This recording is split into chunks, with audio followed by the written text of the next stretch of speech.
Hello दोस्तों, नमस्ते। तो हमारे इस पुरुषार्थ योग चैनल में आपका एक बार फिर से स्वागत है। तो मेरा नाम है अमित और आप देख रहे हो पुरुषार्थ योग सेना।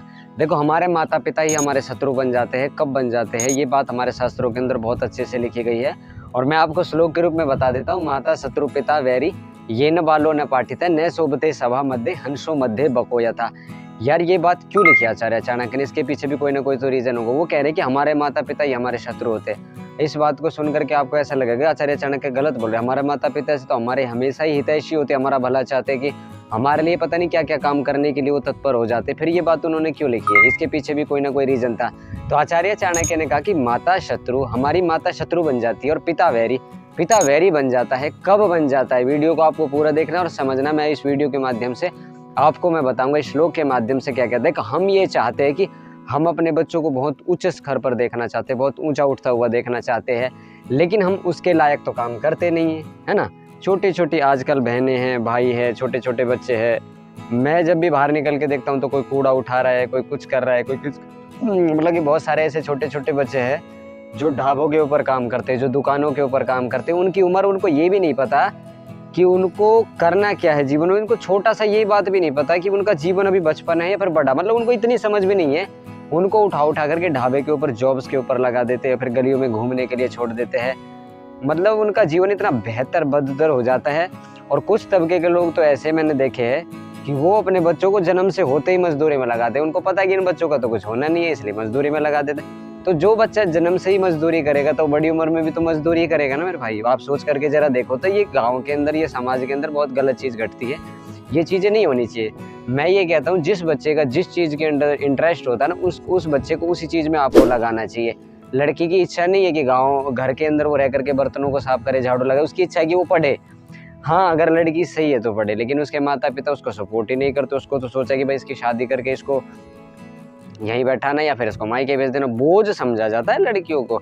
पता नहीं ऐसा क्यों है कि हमारे मन के अंदर तो कभी ऐसी मेंटेलिटी पैदा नहीं हुई। तो और हमारे इस बात के पीछे मेरा यही कहने का अभिप्राय है कि माता पिता भी हमारे शत्रु और वैरी बन जाते हैं, लेकिन कब बनते हैं इस बात को आपको सोचना और समझना है। और फिर मेरी बात अगर आपको अच्छी लगे तो कमेंट जरूर करके मुझे बताना, क्योंकि हमारी एक आवाज़ है और ये एक छोटी सी आवाज़, एक छोटे से व्यक्ति की छोटी सी आवाज़ है। और इस आवाज़ के माध्यम से मेरी एक छोटी सी वाणी है और इस वाणी के माध्यम से मैं पता नहीं कितने लोगों का फायदा कराने वाला हूँ इस एक श्लोक के माध्यम से। तो आचार्य चाणक्य ने चाणक्य नीति के अंदर बीच में क्या कहा? माता शत्रु पिता वैरी, वास्तव में ये न बालो न पाठित है। वो माता पिता वो शत्रु हो जाते हैं अपने बच्चों को, जो अपने बच्चों को अच्छी शिक्षाएं नहीं देते, जो अपने बच्चों को स्कूल्स नहीं भेजते, अच्छे स्कूल्स नहीं भेज देते। ये नहीं कह रहा कि मैं आपको गवर्नमेंट स्कूल में भेजना है, प्राइवेट में भेजना है, गुरुकुल में भेजना है, कहीं भी मत भेजो, लेकिन बच्चों को अच्छी शिक्षाएं दो ताकि वो आगे बढ़ करके कुछ अच्छा काम कर सके। अपने बाहुबल के ऊपर उनको विश्वास होना चाहिए कि हम किस तरफ बढ़ रहे हैं, किस तरफ हम आगे जा रहे हैं, हम कहाँ जाने के लिए हम प्रेरित हो रहे हैं। आप समझ रहे हो ना मेरी बात को? जो समझ रहा है वो बात को मेरी को समझेगा भी, ठीक है। तो अपने बच्चों के वैरी हमको नहीं बनना है, और बच्चे जो मुझे सुन रहे हैं अपने माता पिता के वैरी हमको भी नहीं बनना है, ठीक है ना। जो अपने बच्चों को अच्छी शिक्षा ही नहीं देते, बात यहाँ से फिर आगे बढ़ करके चले जाती। माता शत्रु पिता वैरी, ये न बालो न पाठित है। जो अपने बच्चों को पढ़ाते ही नहीं है, सीधा छोटा सा बच्चा उसी को काम पे लगा दी। बताओ, उसकी खेलने कूदने की उम्र है, प्रैक्टिस करने की उम्र, तो कुछ विद्या ग्रहण करने की उम्र है और उसको खेल में लगा दी। बताओ वो क्या सीखेगा? क्या यार वो पत्थर तोड़ना सीखेगा? क्या वो ईंटें बजाना सीखेगा? या उसने कभी जीवन में खुला आसमान नहीं देखा तो आप उसको मजदूरी में लगा रहे हो? यार देखो, ये गलत बात है, ऐसा मत किया करो। वो छोटे बच्चे होते हैं ना, बड़े कच्चे घड़े के समान होते हैं, कच्चे फूल के समान होते हैं, तो उनको भी कुछ आकाश दो उड़ने के लिए, ताकि वहां पर वो उड़ना सीख जाए और उस उड़ान के माध्यम से वो आपको भी उड़ना सिखा दे। क्योंकि क्या पता जिस जगह हम जी रहे हैं या फिर हम अपना जीवन व्यतीत करें, क्या पता हमारा इतना अच्छा जीवन ना रहा हो जितना अच्छा जीवन उनका हो जाए, है ना।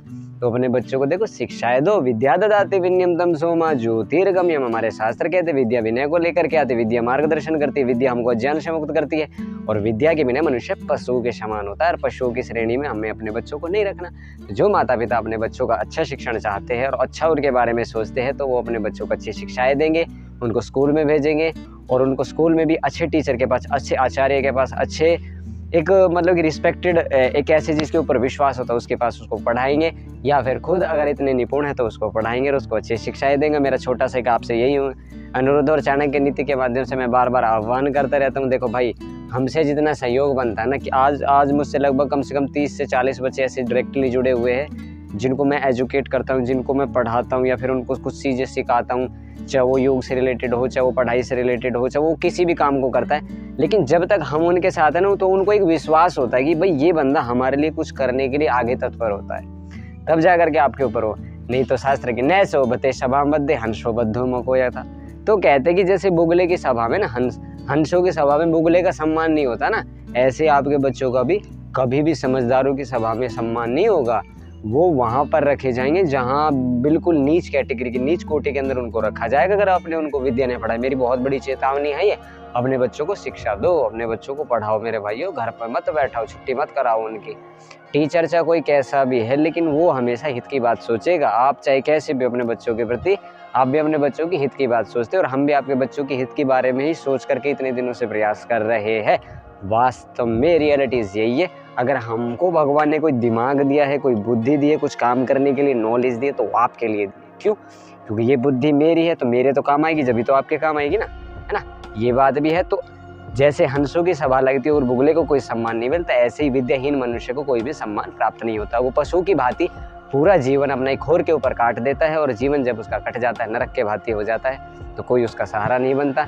तो आपसे छोटा सा अनुरोध है, जो भी मेरी बात को सुन रहा है, देखो मेरा एक छोटा सा प्रयास है कि बच्चों को हमेशा एजुकेटेड करो, उनको शिक्षाएं दो, उनको अच्छे संस्कार दो, गलत जगह से जाने से उनको बचाओ। अगर आज गलत रास्ते पे गए, कल को हमारी ही गर्दन पकड़ेंगे, क्योंकि हम उस समय इतने ताकतवर नहीं रहते जब हमारी वृद्ध अवस्था हो जाती है। तो छोटी सी वाणी के साथ मैं आपसे थोड़ी सी रिक्वेस्ट करता हूँ, अनुरोध करता हूँ, और मिलते हैं अगले वीडियो पर। चैनल को आप लाइक कर देना, शेयर कर देना, सब्सक्राइब कर देना अगर चैनल पर नए हो, तो मिलते हैं अगले एपिसोड में।